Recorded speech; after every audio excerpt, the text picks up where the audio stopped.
Yes, I've been in a psych ward. Twice. Telling stories from my time in a psych ward tends to be a popular hit amongst about everyone I know. Something about it just really turns people on. Plus, it's always a party in the psych ward. I remember walking into the unit for the first time and thinking, wow, everyone here is ugly as fuck. Mind you, I was slightly drugged up because I typically don't have this amount of confidence, but I went with it. I quickly adjusted to life in the ward. I'm not gonna lie, it was hard having to uphold the title of prettiest girl in the psych ward. I mean, we barely showered. During hygiene time, we would get one of those like paper cups that you put ketchup in at McDonald's, and they would fill it with like orange Dial hand soap. And that's all you got to shower with. We couldn't have makeup because people would eat it. But there was this one girl who snuck a chapstick in through her bra, and it became the communal chapstick that we would all use behind the staff's back. We wore mostly sweatpants and sweatshirts that had to be brought from home, but the strings had to be taken out. You know when you're chilling at home, you go to put on your sweatpants, but they won't stay up because there's no strings in them, and your mind brings you back to your days in a psych ward so much that you can almost smell the plastic beds? You look like you would know. Now, there are two types of people you meet in a psych ward. Those who sometimes have trouble controlling their emotions and behaviors, and those who are actually crazy, heroin-addicted, possibly pregnant felons. There is no in between. When someone new came into the unit, we had to figure out what they were. So we had to hit them with the, so, what are you in for? The responses varied. Some people just posted something stupid on Instagram, while others tried to commit arson. Yeah, this one girl tried to burn down her house. Like, I get it, your life sucks, but like, run away or like murder your parents. Don't burn down your house. I went on a walk with her one time. She told me how much she wanted to beat up the 8-year-old boy that was there.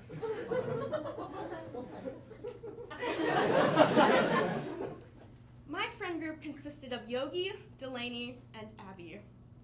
Yogi was my psych ward boyfriend. There's not that much to do. I was really bored. Yogi now obsessively stalks me and my friends on social media. He might follow you. Where? Delaney was interesting. She was one of my roommates, and she told me she was going to eat me in the middle of the night. I don't even know. Like, we talked about it for a little bit, but she didn't, so. Abby, I love her, but she ends up in the psych ward so much that she literally has a favorite police officer. She often got what we called booty juiced, which is a tranquilizer in your butt. When she woke up, she had this routine of claiming her eyes were stuck because of the booty juice. She was like, well, if no one's gonna help me, I'm just gonna help myself. And then she would just ram into the door until she got restrained. See me? I was just oppressed. Years of ignoring silly little things like traumatic events and unhealthy coping mechanisms really catches up to you. I started to deteriorate. I really like that word, but I have no idea how to say it. I didn't feel like a person anymore. I was a problem that was overwhelming at mention. I made the decision to end my life. Okay, obviously I'm really bad at making decisions. I laid down on my bed with 64 pills in my stomach, listening to my phone buzz repeatedly until I picked it up out of regret. 20 minutes later, I was trying to flirt with the cute guys in the ambulance. The emergency room was chaotic, to say the least. First of all, my mom wasn't even there. She was busy. She's over there. Yeah. She's probably embarrassed. She showed up about an hour or so after I had arrived, and by that point, I was hallucinating.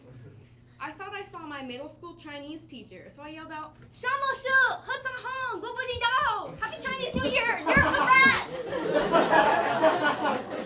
Until my mom told me she actually wasn't there, and I was like, but she's right there! I still really think she was there. I need to ask her.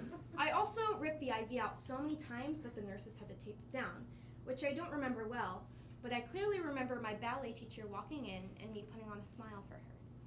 My smile turned to tears the second I hugged her. My mom's lullaby rang through my head, not flashing my life before me as one would expect, but reminding me of how something so sweet can also be so sad.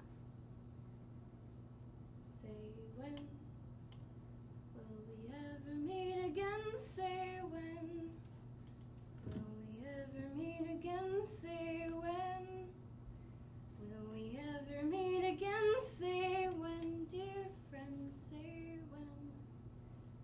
Say why are the stars up in the sky? Say why are the stars up in the sky? Say why are the stars up in the sky? Say why, dear friends, say why.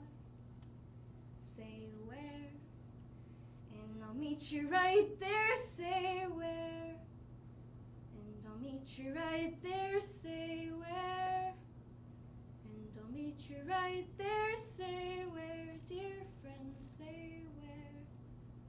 Say who could I ever love but you? Say who could I ever love but you? Say who could I ever love but you? Say who, dear friends, say who.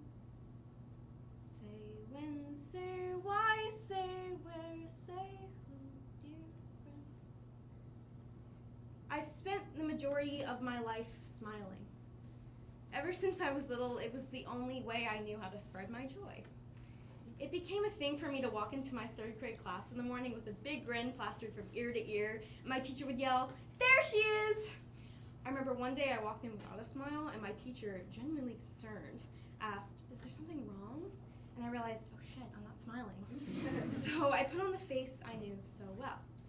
This face would follow me all the way to my hospital bed, where I almost died, never to smile again, which is such a scary thought to me now. There's so many smiles I've had since that moment, but they're the kind of smiles that you have when you are just happy to smile.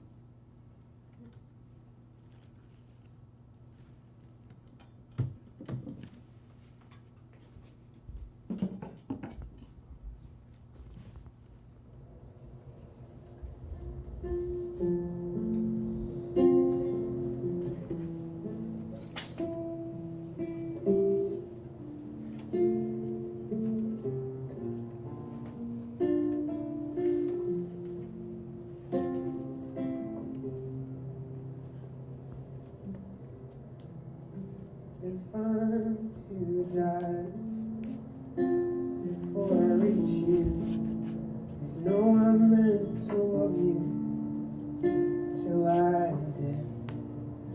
If I'm to slip beneath the train meant to take me, know that I believe that it was worth it. Tell my friends goodbye. Tell my almost ex-wife that I loved her and left her to see. I hope to be holding you soon. Who knows what happens if I leave my room? Oh, I'm scared that you'll know what to do. If I'm to die before you.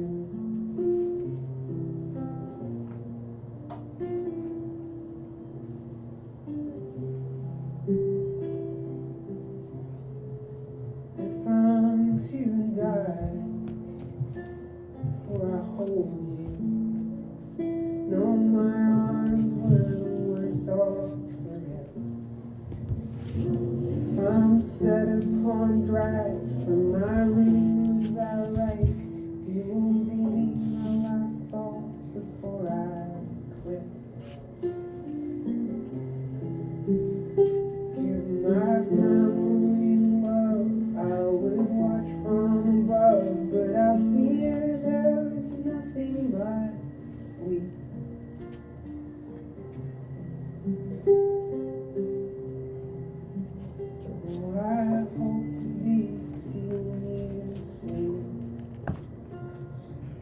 Don't know what's out there, more fear I assume. Oh, I'm scared that you'll know what to do. If I'm to die